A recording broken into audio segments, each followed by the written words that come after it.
my name is Casey Ellis. I'm the chairman, founder, and CTO of Bugcrowd. Bugcrowd is a crowdsourced security platform. So we're best known for vulnerability disclosure and bug bounty programs, but what we also do is understand the skills and trust levels of the individuals in the crowd and then deploy them privately under NDA, all of that stuff to displace things like penetration testing. Okay, so nice. And you've been with them since the beginning, your founder? Yeah, technically I was with Bugcrowd before Bugcrowd was Bugcrowd. So I was the guy who wrote on the napkin that time. Nice. So how many years ago was that? That was 7 years ago. It was October 2012. Yeah. Nice. So I'm curious. So I run all the infrastructure and IT for Cybrary. So anything code-based to production. I have the pleasure of running that. Congratulations.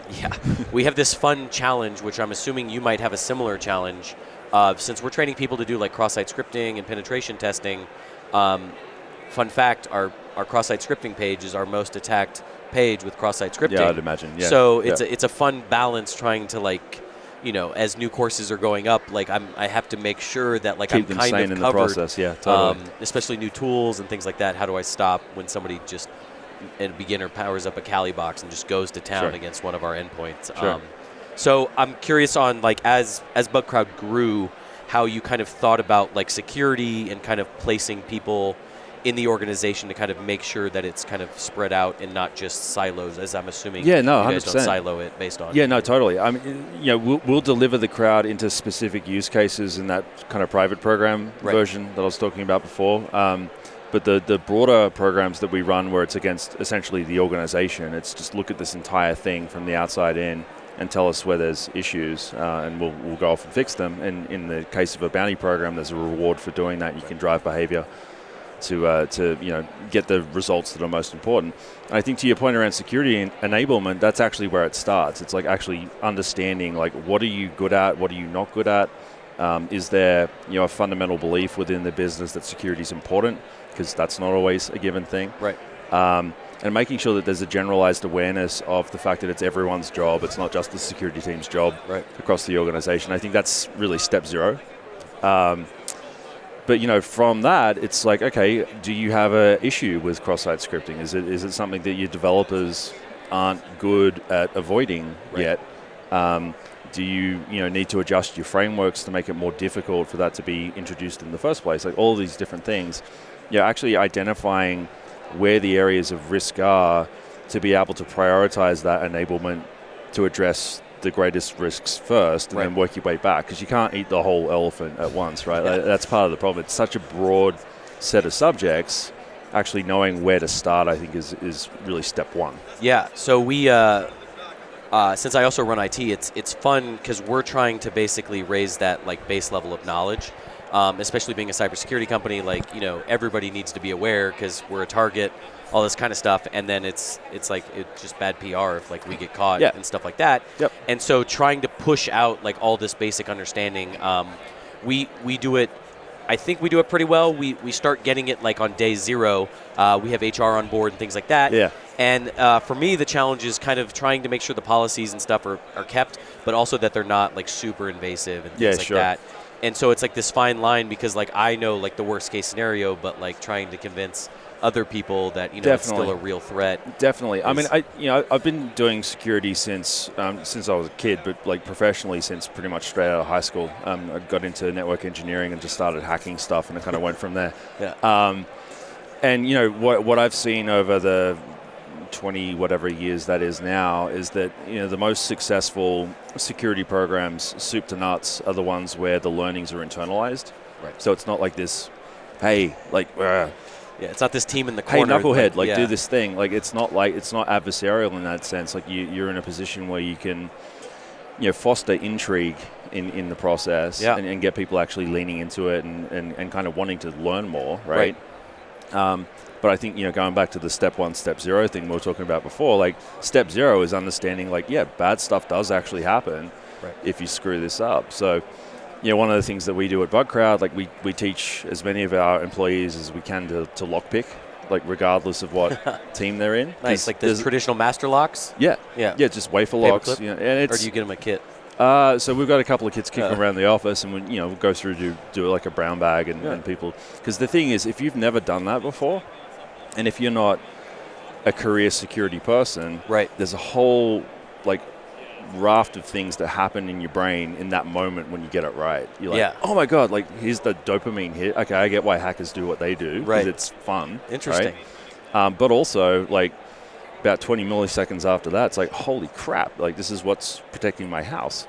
So your awareness of the fact that the world is actually a pretty vulnerable place, right, and that the assumptions that you have in systems can be bypassed by people that want to do that. That's kind of the second kind of learning there as well. So, at that point, it internalizes it. It makes it something that they actually want to understand better and be better at. Yeah, and I think like if there is a plus to all these like hacks that are like the big ones that have been coming out, it's like it's making it more personal for everybody, and they're starting, I think, to make that connection. I think the biggest challenge the security industry's had over the past 20 years and even beyond that, like before I entered, that has really, I think, started to resolve itself over the last 5 is that people haven't really believed in the boogeyman. You know what I mean? It's been like a bunch of zealots like us, like screaming from the street corners, trying to get people to care, right?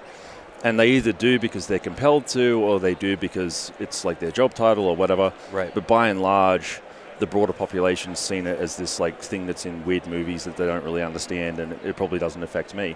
But then 2013 you had Snowden, and that's like, okay, hacking happens and it's relevant.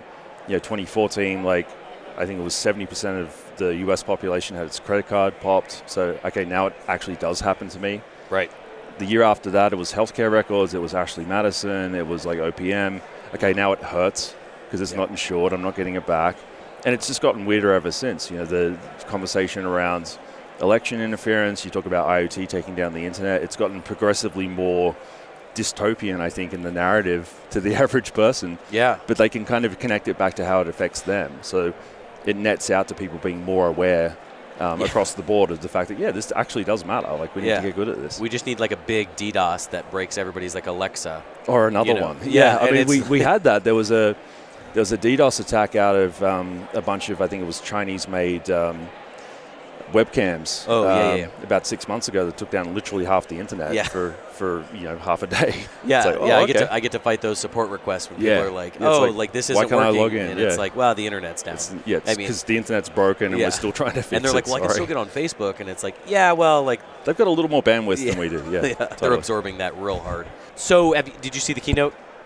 I did not. Part of...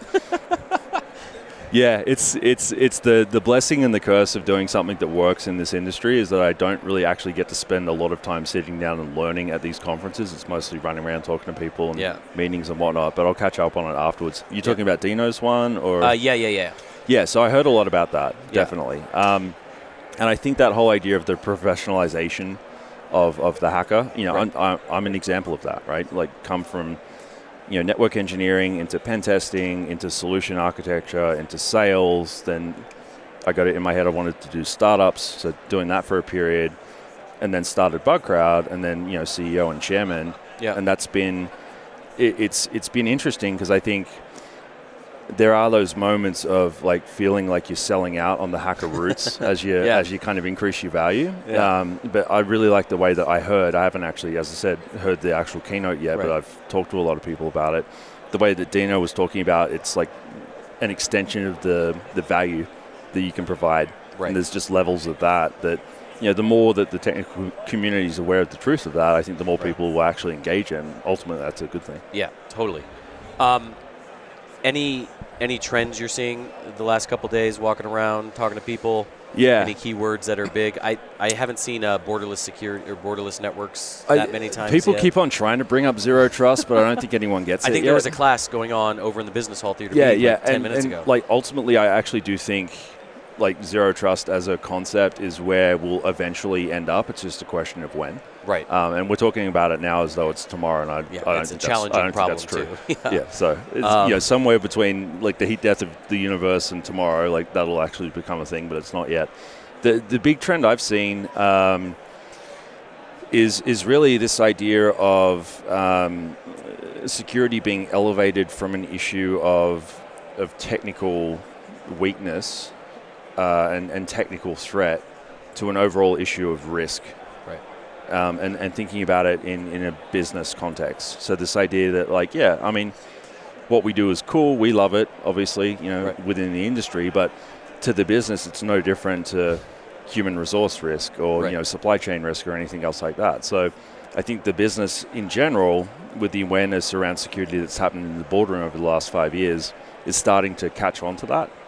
And they're starting to think about, how do we demonstrate like return on investment? How do Right. we justify the spend on this stuff? Like, what are we actually getting back from this?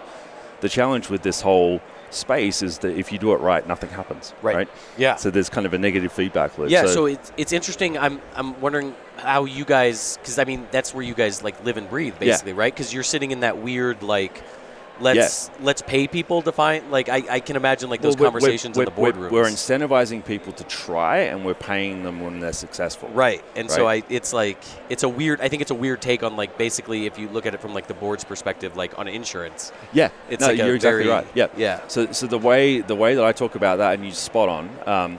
I mean, at its core, the whole idea of like get a diverse set of people, have them compete against each other to be the first to find a unique issue, and the more severe it is, the more they get paid. Like that game mechanic just works really well. So that's like the base truth of it. But this whole idea of reporting, the way that I've seen it be used really effectively is it's almost like if you're going to, Walgreens to buy a fireproof safe, right? And it says like 1400 degrees Fahrenheit for 6 hours. Right. So it's not it's not fireproof. There's no such thing. It's fire resilient, and they've measured to what degree it's resilient. Like when you think about our collective job, it's to raise the cost of attack, right, to the point where it's economically irrational for the attacker, and they just move on and do something else. Right, they want something easier. Yeah, exactly. Yeah. So we've got a pretty interesting model to actually tell the story of the success or failure of that process within a company. Right. Because you start a program, you get this like hump of stuff that comes in. The initial stuff. You got like fresh firepower and there's debt to be cleared. When that settles down, you got this steady state, and as you're fixing things and improving, it starts to taper off, right? Right. Then you get below a certain velocity of valid issues per period of time. What we do is we go to the customer and say, hey, congrats, like you've graduated. Like this is, you've basically successfully pushed your resilience above the cost to attack from like the white hat side. Right. So now it's time to up that and drive them deeper. Right. Yeah. And what you get as a byproduct is like, this is how much it costs to hack us as a company.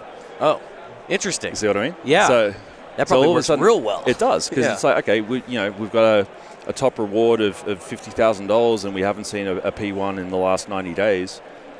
That's a good thing. Yeah. It's gonna take somebody a lot of time. And if you can map it into a trend line, then you can tell the story of the ROI of the overall security program. And the beauty of it is the fact that it has a dollar sign in it means the board will actually pay attention when you put it in front of them. Yeah, it's great, especially when you're trying to calculate that risk. Yeah, exactly. And stuff like that. So I think it's still quite abstracted from like the detail of what's actually going on in a security program, but as a way of rolling it up and having something that you can report on, I think it's actually pretty powerful for that. Interesting. Yeah. Yeah. I never thought about it that's interesting. It's kind of popped out over the last year or two as a adjacent benefit to the core of what we're doing. Nice. And that sort of goes back to the risk thing I was saying before, like being able to report on it. I think the other thing I've heard a lot is really prioritization. Like, 5 years ago, risk-based vulnerability management was something that the cool kids were talking about. It was kind of like Zero Trust is now. It's like, maybe one day. Yeah. But where I feel like we've gotten this year is this realization that like we're hosed if we think we're going to deal with all of this. Right. Like all of the data coming in, all of the feeds, all of the vulns that we have, all of the stuff that you have to make a decision on as a security team. Yeah. There's too much. Basically split second too in a lot of the cases. Yeah, there's way too much of it. So how do you start to get better at scoring like risk and impact in a way that allows you to prioritize and work on the most important things first? Right. Which kind of goes back to what I was saying about enablement before, right? Yeah. Well, especially because like cybersecurity is so basically understaffed. Like I think every company is completely understaffed. Yeah. And so it's trying to get them things off their plate so that they can actually spend time improving and learning and raising that baseline. How can they do more of the right thing? Right. Yeah. And it's now crossing so many other departments in the organization that it's not just the one security team or the IT people. It's everybody has that ability to impact that. Absolutely. And so I was interviewing Jeff Mann on a podcast a couple weeks ago. Jeff's cool. And he started talking to me about this concept of at what point is it no longer like a security control, and when does it now start becoming part of your job description? And it's just that's the level. Like these things that you do are the thing. It's not security that we're doing. Yeah. It's just your and spot. like, all right, so if I get my crystal ball out, because that's kind of my job, where I think that'll eventually lead to is this whole area of cyber risk insurance and premiums. So the whole idea of like there is a whole of business penalty for not doing that well. Right. And on the flip side, there's actually a benefit and a cost saving to doing it properly. Yeah. And that ultimately flows down to the entire organization, not just the security team. Right. So I think of it as like the Allstate any of the car insurances now where they give you the little box and stuff. It's yeah. You're starting to like see all this baseline, and it's like I love how some of them like will send you tips. They're like, we notice you do this, and it's like, oh well, let's make sure you're doing this a little bit better, and it just raises that line. Yeah. So we do a lot in car security, and those things scare the hell out of me, but I get the analogy. That sounds like a nightmare. Yeah. Yeah, I got a couple friends that work on some of that type of stuff. It's not just vehicles. I think like there's a computer in literally everything. Everything. Now. So yes. And almost, I think safely 98% of the time security's been an afterthought in 100%. the development of that product. So how do you like retrofit feedback into that to make sure that it's We were talking safe? to somebody yesterday, I forget from where, but he was talking about how the warehouse space and like all of that like industrial stuff that they're now seeing like a spike in, trying to secure all that stuff, because when it was put in, nobody thought about it. They were just like, whatever. And now they're starting to install a bunch of like IoT devices in there, and it's like it's critical infrastructure to the business, and they've never thought about it the way that like the IT team thinks about a server. And that's exactly that's the trend around safety critical systems, like ICS, like automotive, aviation, medical, like power, like all of that stuff. It's all been designed from the ground up, usually in like the 80s or 90s, right? Yeah, or airplanes even. Yeah, aircraft. Yeah, exactly. I mean, like control networks in aircraft, that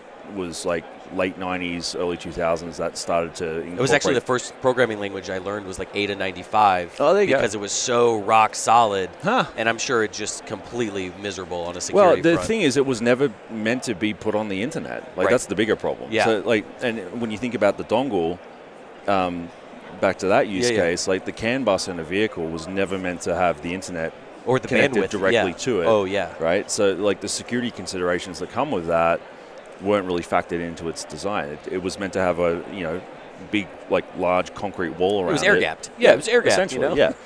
And like we're doing our best to like break every air gap we can think of. And there's consequences to that. Yeah. So it's kind of an interesting space right now. Yeah, it's crazy because especially for us that come from like security backgrounds, when we think about it and you hear about it, you're like, what? Yeah. But those people are like, yeah, why would they, no concept. Like for us, it seems like that's the scariest thing I've ever seen. And this is funny because that actually ties again back into the opening question around enablement. Like that's not their fault. Right.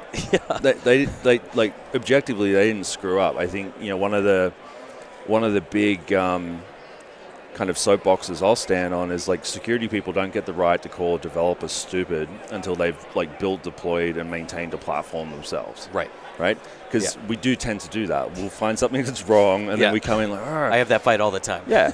And like, how are you going to react to that? It's adversarial. It's like, I'm trying to get this product out because my boss told me to. Yeah. And like, you're telling me all this stuff that's going to slow that down.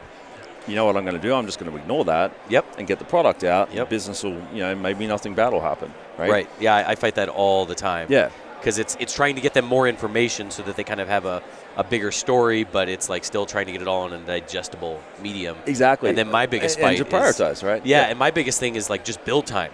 Yeah. Like they want it to go so fast, and I'm like, well, guys, like I need these checks. Like this is how it enables me to like take a week off and come to BlackHat. Yeah. Is like I have these checks in place, and like I feel good at night. And I think this is where the crowd comes into it. Because if you create a competitive incentive model that's risk based in terms of how they're incentivized. Yeah. And then you've got really what is functionally a group of like good people pretending to be bad people. Right. You're going to find out pretty quickly where the flaws in your assumptions are. Yeah. And at that point, what you can do is you can say, okay, this is a demonstration of what would happen in a real world scenario if they were to come knocking. So, this kid in wherever, halfway across the world was able to walk in from the internet and own our stuff. He's cool, but I wonder what his neighbor is like. Right. Maybe we should care. Right. Yeah. And that becomes a kind of a spark plug for the whole thing. Yeah. Interesting. Yeah. That the lock and key thing is great. I love that. I think honestly, every company. I mean, I'm a big believer in security champions. Yeah. So I think enablement, going back to what we're saying before about it being internalized, that's most effective when it can happen in conversation, when you're not like reading it off SCM. Like what you guys do. Yeah, the short form we find is very consumable. It's super effective in terms of making it personal and getting it in. But then the question becomes, how are you going to repeat that message to make sure it like lands, right? Yeah. And that's where I think actually having help to push that along internally can make a huge difference as well. Awesome. Well, that's all I got. I appreciate the time. Thank you so much. Likewise. Thanks. Thank you. Cheers.